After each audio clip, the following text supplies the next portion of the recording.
Deadpool 2 is, of course, the sequel to Deadpool, a movie that most people never thought we'd ever see, and probably wouldn't have been seen if, one of the creators or actors didn't leak, like a little clip from it.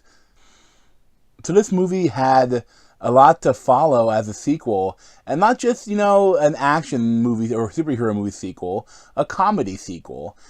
And a lot of times, comedy sequels suck. Almost every time they suck. And Deadpool 2 is really good. I really enjoyed it. And it's definitely right on par with the first Deadpool. You're living the dreams, DP. Yeah. Devil may care attitude. Strong thighs. Beautiful girlfriend. Sorry I'm late. I was rounding up all the gluten in the world and launching into space where it can't not hurt us ever again. Kiss me like you miss me, Red. So this movie was directed by David Leitch, half of the directing team of John Wick. And it's written by the same people and starring pretty much all the same people.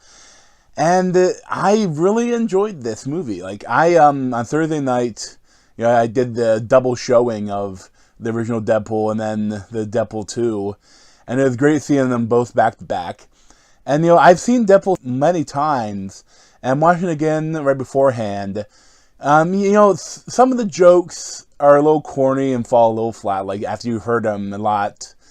But as a whole, it still really holds up, and it's a really great film. And getting right into Deadpool 2, I loved it too. The movie doesn't rest on its laurels. I mean, there's some things that are similar with, like, the beginning of the movie is kind of like a flash forward, and you go back and you go up until that time, then the movie goes on normal time. And, that's fine. It works for this movie. And they do a lot of things. Like, I want to say that the first Deadpool was kind of almost like a goof on superhero movies. Like, superhero solo movies.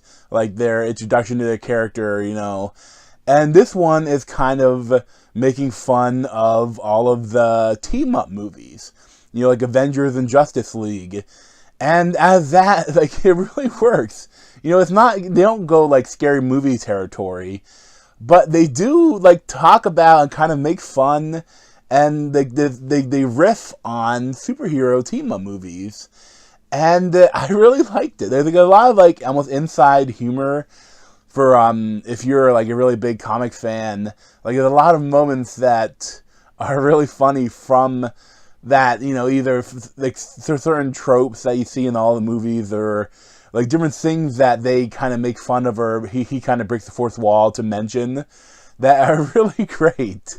Like, especially, I like one towards the end. There's like is a joke about how, okay, now this happens, and that's that. Pretty much every superhero movie ends in like the sort of thing that they're making fun of, and that's really funny. And there's a lot of moments like that. Especially when they're building the team, like, and they kind of, and the things that it does with that is really great.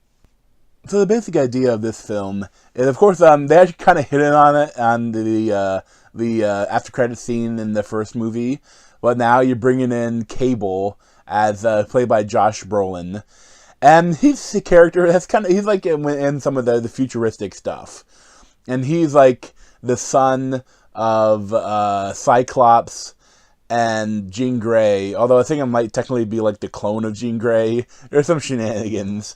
And he like has like a metal arm, and he can travel in time, and he has like a metal eye too. And they don't do that much in this, but in the comics, I think he's a psychic too, and he has more superpowers. But in this one, he just pretty much has a gun, and he has like a shield, like stuff. So it's almost all futuristic stuff that he does in this movie. And I really like Josh Brolin as him. I love that, he is almost always so serious, and he really plays off well with always goofing around Ryan Reynolds as Deadpool. And like basically that he goes back in time because his family is killed in the future by this mutant, and he wants to go back in time and kill him when the mutant is a kid before he makes his first kill. And that mutant is Russell, played by Julian Dennison. And he was great in The Hunt for the Wilder People, and one of Taika Waititi's films he did right before Thor Ragnarok. And he was really good in this, like, played by, like, he's kind of playing, you know, he wants to be friends with Deadpool. At the same time, he's kind of a messed up kid, and, like, he's kind of been tortured in this thing that's Home for Mutants, where they're trying to, like, stop him from using the powers. And, you know, it's kind of a cool little character, and, like, and what they do with it, because basically Deadpool, when they try to save him, then eventually they go into prison, and there's a lot of stuff with there, and there's a lot of funny stuff with the different things. Even, like, you see that the really old characters, like, they kind of pop up a little bit, like, and there's some sneaky characters too that pop up later, and I really like, you know, everything they did with that. And I mean, there's so many great, like, throughout them, like, it's some places the pacing can be a little slower, but still the jokes are always kind of coming. Like, it's not like they work with the scenes too. They're not just thrown in randomly. And when you get to, like, the fight scenes are really good. Like, I mean, you know, Leitch, he knows how to direct and shoot and choreograph a great action scene. And there's a lot of great action. Like, I think the action might be a little bit better than the first one. But, you know, the comedy is still there. It's really everything you want from a Deadpool movie.